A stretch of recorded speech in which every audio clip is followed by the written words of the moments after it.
Au Sénégal, on aime parler de dialogue. C'est un concept fourre-tout dont on ne connaît pas véritablement la signification. J'ai déjà indiqué qu'il y a deux façons de travailler avec des groupes, que je sache.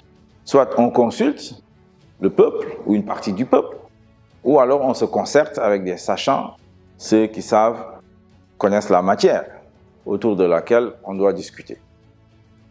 Bon, mais le président Macky Sall, c'est son 4e dialogue, dit-on, rassemble au palais des personnalités tout à fait respectables, mais venant de divers horizons. Divers horizons. Et qui doivent parler de sujets extrêmement politiques qui concernent en particulier la classe politique. Dans cette affaire, le Conseil constitutionnel a désigné 19 candidats pour aller à l'élection présidentielle.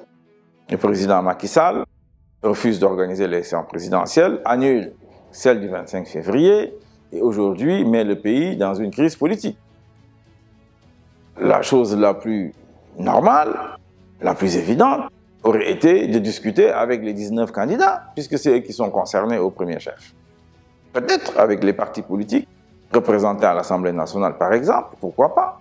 Mais enfin, les premiers avec lesquels on doit discuter, ce sont ces candidats qui sont retenus par le Conseil constitutionnel. Mais il ne veut pas le faire, c'est un fourre-tout, comme je dis, et qui fait des propositions pour lesquelles, évidemment, nous considérons que ces propositions sont des propositions de citoyens qui peuvent se réunir, mais ce n'est pas une assemblée constituante en tout état de cause.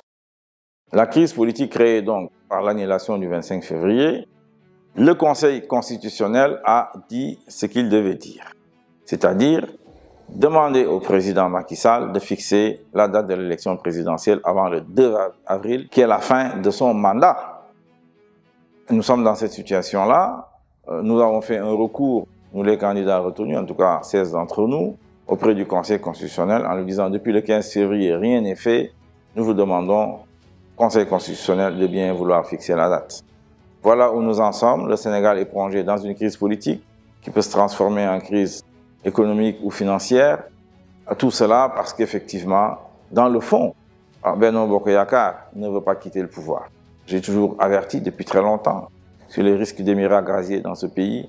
On ne m'a pas beaucoup écouté, on ne m'a pas beaucoup suivi, mais nous y sommes maintenant. Nous allons nous battre pour que le modèle démocratique sénégalais persiste, se relève et continue d'être la boussole en Afrique de l'Ouest. Je vous remercie.